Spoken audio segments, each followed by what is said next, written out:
மழையில் பிறந்த காதல். சென்னை நகரம். ஒரு மழைக்கால மாலை. ரேடியோ ஜாக்கியாக வேலை பார்க்கும் அருண் தினமும் வேலை முடிந்து தன்னுடைய பழைய ஸ்கூட்டரில் வீடு திரும்புவது வழக்கம். ஒரு நாள் கடும் மழையில் ஸ்கூட்டர் பஞ்சராயிடும்.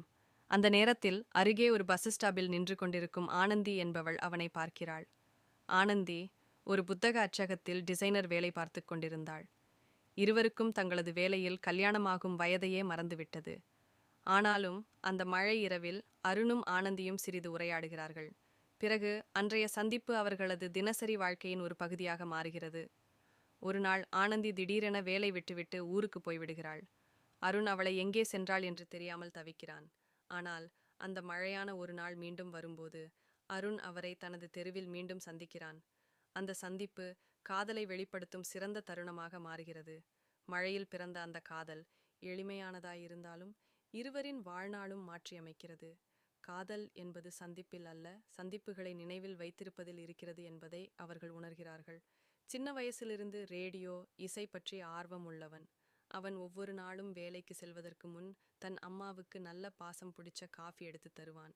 மழை வரும் நேரம் அவனுக்கு பிடிச்சமானது. புத்தகங்களை பைத்தியம் போல சுற்றும் வாசிப்பாளி. அவளுக்கு பயணம் பிடிக்கும், குறிப்பாக ஊர் சென்று கடற்கரையில் நடைபயிற்சி செய்ய வேண்டும் என்ற ஆசை. மழையன்று பஸ் ஸ்டாப்பில் சந்தித்தபோது அருண் தன்னுடைய பிஸியா கூட ஆனந்திக்கு ஒரு பாடல் பரிந்துரைக்கிறான்.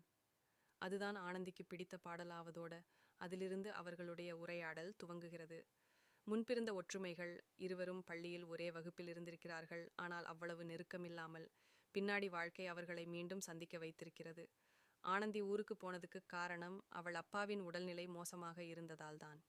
இது காதலுக்கு ஒரு சின்ன தள்ளிப்போக்கு தரும். ஆனால் அருண் உணர்வுகளை வெளிப்படுத்த மறுக்காமல் நேரடியாக ஊருக்கு சென்று தனது உண்மையை கூறுகிறான். கதையின் அழகான முடிவு. மறுபடியும் சந்திக்கும்போது இருவரும் அப்போதிருந்த பாடலை ஒரே நேரத்தில் ஹம்மிங் செய்யத் தொடங்குகிறார்கள்.